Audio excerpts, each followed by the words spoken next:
Welcome to my top 10, or should I say top 14 Organization 13 members. Yeah, that's what we're doing here. So as you can see, I don't care if you're following me. No offense. Actually, yeah, thanks for following me. Either way, as you can see here was a picture of Organization 13 minus Xian, but it's okay, she's in here. So this is a list.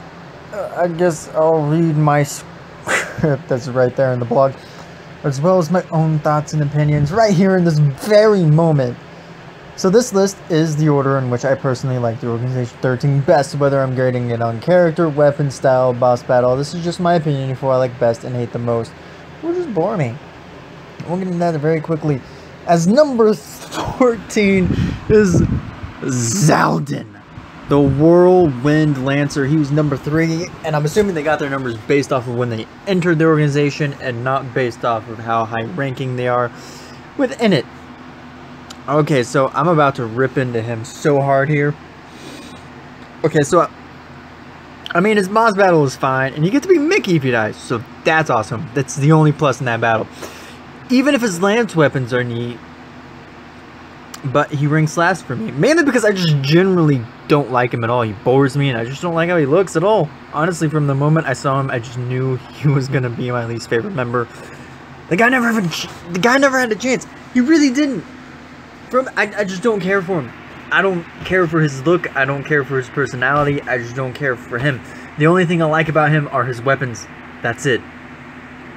And he barely gets any character development at all. Other than the fact that he's got some personal beef with the Beast for some reason we don't know.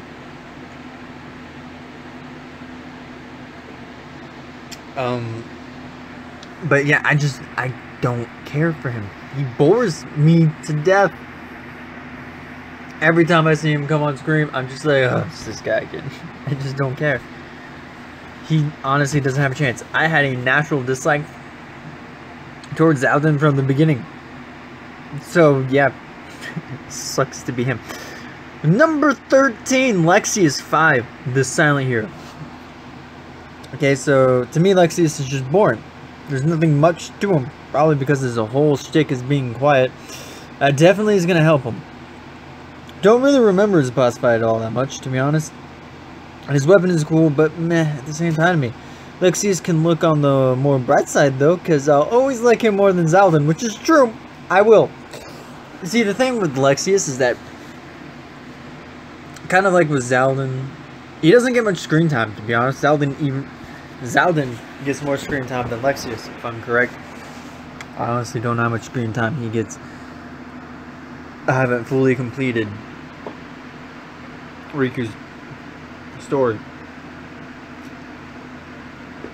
I got to Neverland in Riku's story, and then that's when I had to get rid of the PlayStation 2, which meant I couldn't play the game anymore.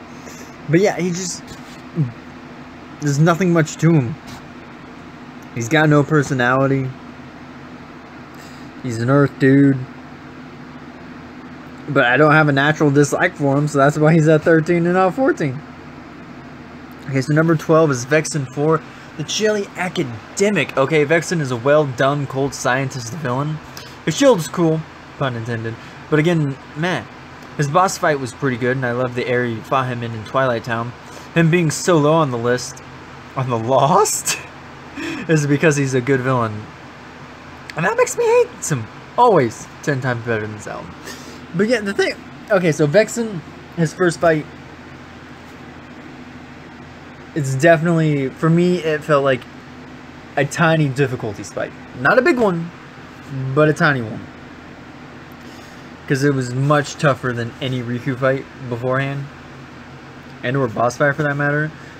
And then his next boss fight was again, an even more difficulty spike. His boss fight was pretty hard. To me, he's the third hardest boss fight in Chain of Memories. Marluxia being the fourth. And we'll get to him pretty quick. But yeah, he's just a good villain, and I hate him, and that's why he's so low. Because everybody else I just like better, whether I think they're cooler or I don't hate them as much. I don't know. There's not much more I can say about Vexen. Moving on to number 11, Luxord, the Gambler of Fate, and he is the 10th organization member.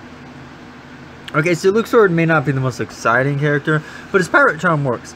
Given he's kind of lackluster and isn't given much time to develop, really, but I just like him. That's why he ranks above Vexen. Literally, that's why I just have a somewhat of a natural like towards him. Plus, his boss fight is unique and different. It was weird at first and I didn't like it, but it came around to me. Not too much though. I'm not crazy. I don't love the fight. Maybe Zaldin would have had a better chance if he had some of Luxord's charm, which is true. Honestly, he doesn't have... His screen time is so small that there's not much I can add to this. Literally, there isn't much more I can add to Luxord. He's literally got that pirate swagger, charm, accent. And his whole boss fight with the whole gambling and all that stuff. I don't know. There's just not much more I can say about Luxord. Literally, the only reason he ranks higher than Vexen is because I have a somewhat natural like to him. And the previous two basically have no personality and are bland as hell. Number 10. Larxene. 11. The Savage Nymph. Okay, so Larxene is a very evil girl. Full of spunk. A very mean-spirited girl, but with a personality. I actually like her 4 knives in between the knuckles thing. It's simple, but it works and is great. You know, Wolverine. Can't go wrong with that. Her boss fights are pretty decent. Nothing at all memorable except for her lightning finish. Oh boys, that's sight to behold. Also, her fight to me is one of the hardest in the whole game. Like I said, I can't decide. No, I can't. No, I can't decide if hers is number 1 or Axel's is number 1. Not Axel's first fight or her first fight, but their second fights. Because their second fights are much harder. Like, I'm like edging towards Axel's, but Larxene's is close on its tail as second. But yeah, I kind of lied when I said her fight wasn't memorable. It kind of is. Just because it's difficult. And her lightning fish is definitely the most memorable thing in the fight. But there's also her teleportation thing. I remember that. That was pretty... Actually, that was pretty damn neat. Now I think about it. Frustrating and annoying as hell, but pretty dang neat. And she's just a savage and manipulative girl, and I like Larxene. You know? She's a fun character to hate. Much more fun to hate than Vexen, because she got more personality than Vexen. And she's much more fun to hate than to like Luxord. You know, and number 14, Xion. She doesn't have a title. Okay, so I never really cared for Xion all that much. Well, not to the degree a lot of people do. In her one game, she had a lot of development. She came and she went just like that. She used the Keyblade, which is always awesome. Her boss fight and great. Her boss fight is great. Multiple areas and multiple forms. The downside, though, because of her, Roxas was dying, and I feel like she was I feel like she's very overrated. I really do. I feel like Xion as a character is an overrated character. So I remember seeing a blog on here, and this person said she only included females in the game that appeared in more than one game. And in my mind, because one of the people I saw was Xion. As what? You said you include people who appeared in more than one game. You didn't want to use, like, Olette. Let's use Olette, for example. She only appears in Kingdom Hearts 2. Alongside Hayner, Pence, Cypher, Fee, Setzer, Ryu, pretty sure was his name. But yeah, like those people. Olette. Let's just use her. Fee's Final Fantasy VIII. But Olette is Kingdom Hearts original maid. And so she didn't want to use Olette because Olette only appeared in one game. Well, then why did you include Xion? She literally appears in days and days only.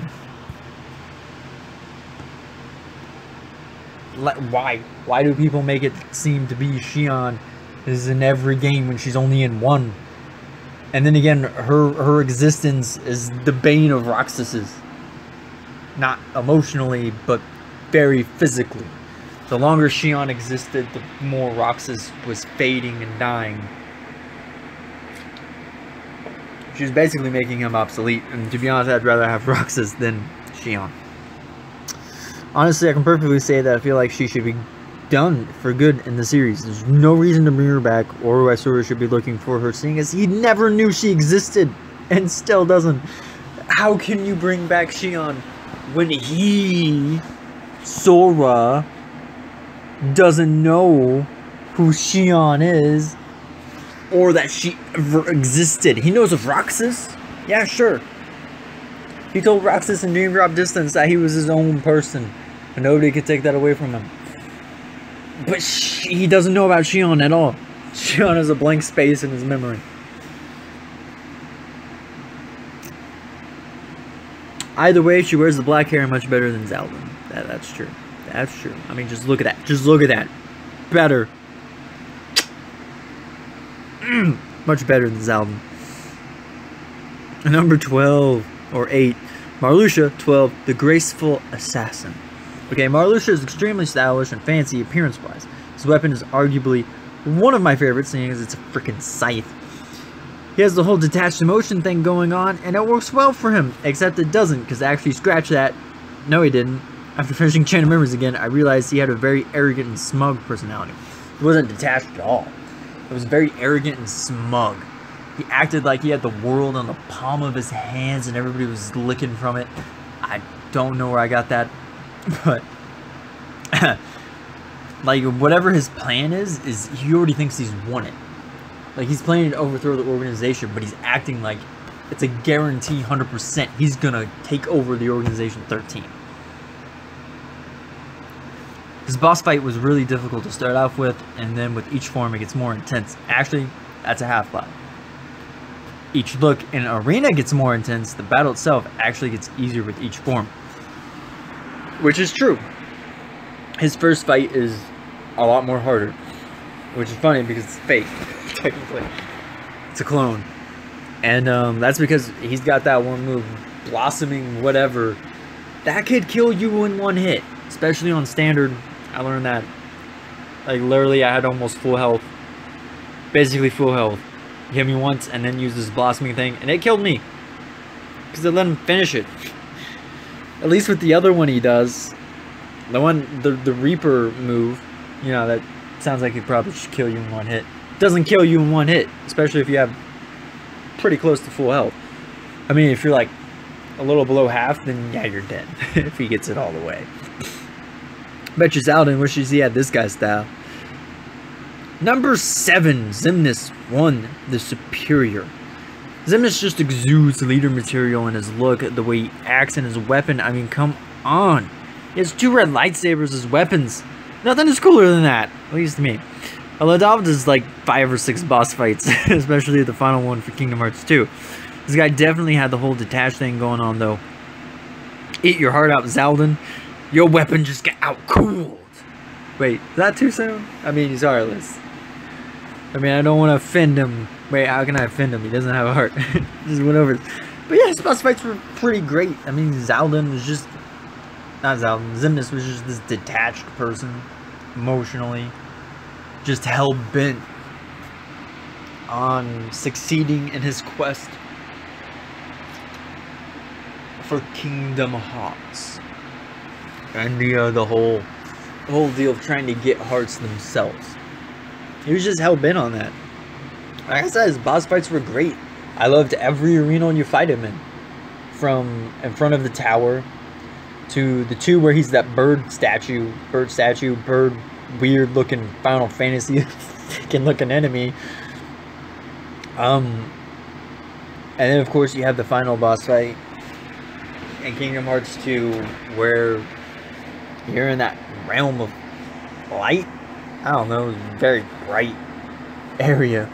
And of course, Dream Drop Distance was kind of forgettable fight, actually. It was on like a long building that you usually use to jump off of in Kingdom Hearts 2 when he was on bird form. Fight him on one of those. I honestly don't really remember much about that fight other than what the arena looked like. And of course, it's lightsabers. awesome as hell. XIII is number 6. Okay, number 6, XIII. The 7th Organization 13 member, the Luna Divider. Diviner. I'm gonna have to fix that.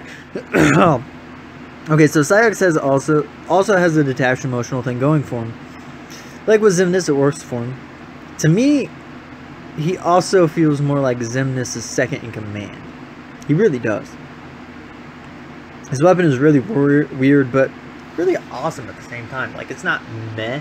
It's not like cool and meh to me, like the Lexeus's was. But this one's pretty cool too.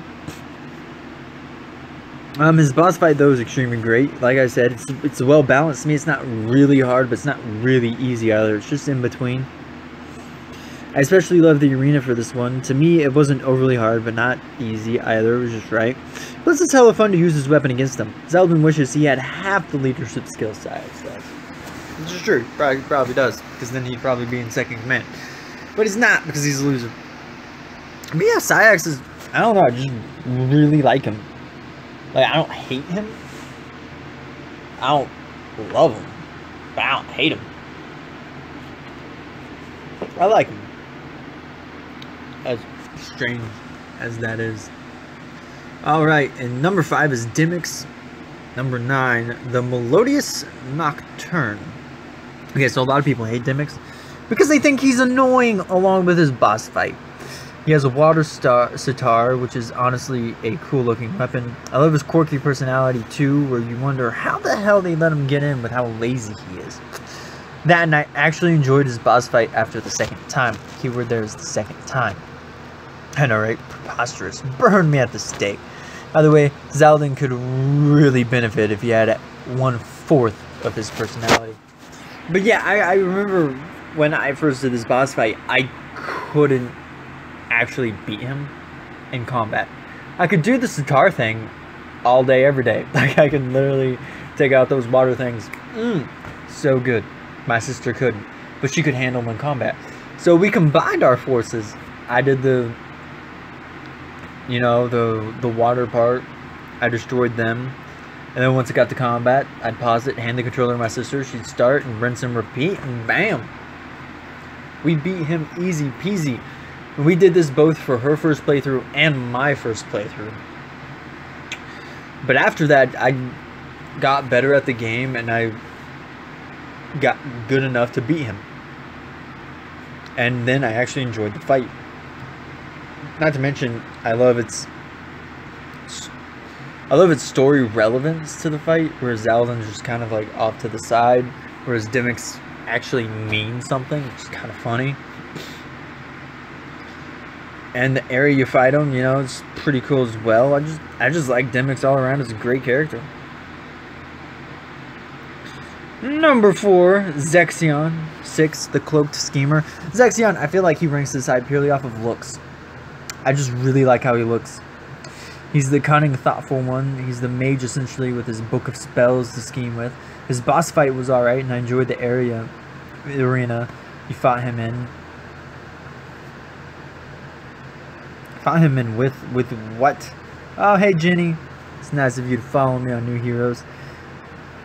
Man, Zeldin probably wishes he could look as cool as XIII, which is true. They literally, I mean, he just looks freaking amazing. He looks awesome. His whole gimmick is amazing. I actually really like it. It's interesting. Illusions, shadows and illusions, Cloaked Schemer. It's all really great. And I can gush over his look and his theme all day. It's amazing. But now we get to the number 3 Roxas, the 13th member of Organization 13, the Key of Destiny. Now we get to our golden boy Roxas with a beautiful soul. If you don't get that pun, shame on you. Obviously, he's one of the members who has a lot of character development. His most notable keyblades are dual-wielding Oathkeeper and Oblivion, which is super wicked. Honestly, I like any boss fight he's in involving Roxas, from 2 to Coded. Also, I feel like his story has come full circle and that he isn't really necessary anymore to the plot. I enjoyed him while he was there, but now with Aventus, he just seems obsolete. Either way, Zeldin wishes he was as important as Roxas. I mean, it's true, he probably does. But yeah, I feel like Roxas is done. I don't see any reason to bring him back in the Xehanort saga. I don't. Maybe in the future game, like the Kingdom Hearts game following Kingdom Hearts 4 or whatever, I feel like then you could go after Roxas. But as far as Kingdom Hearts 3 is concerned and the Xehanort saga, I just don't see how he's necessary. I don't see his relevance to the plot.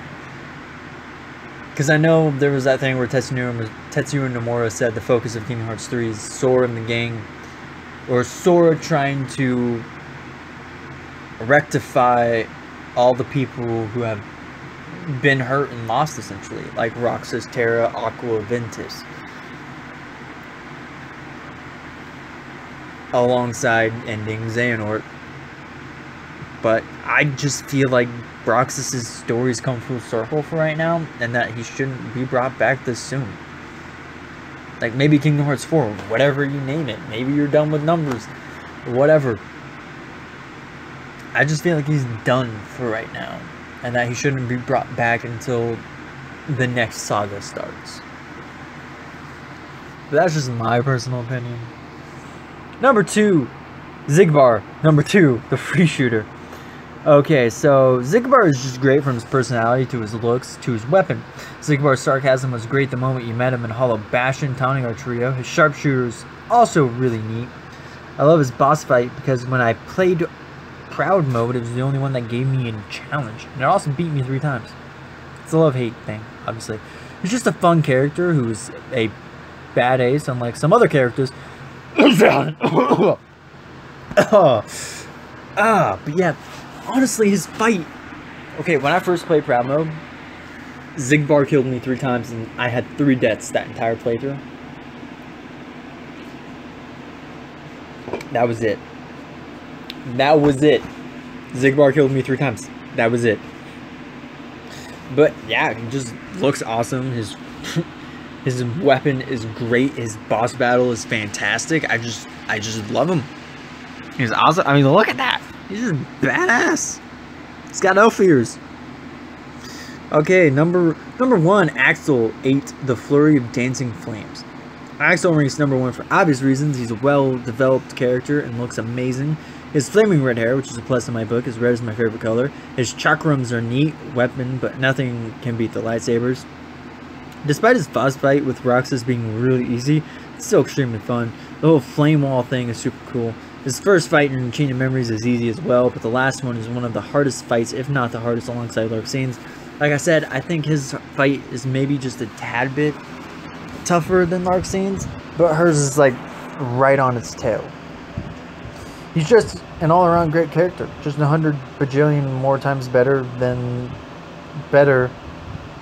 the character than Xaldin will ever be.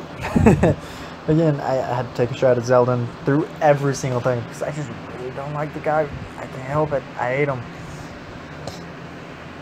Oh, okay.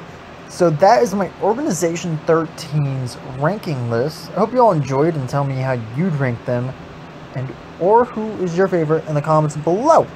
So we got a neat gif of Lexi's here. Xaldin, I hate you. We got a nice picture of Marluxia from the opening of Kingdom Hearts 2. A sweet picture from Kingdom Hearts 2. Another one, or this is actually from the opening of Dream Drop Distance. Just a cool fan art picture of Zexion. A neat Roxas gif. Another fan art picture, but this one of Xigbar. And of course, Axel and his gif of being bashful, I guess. I don't know. Ta-ta for now.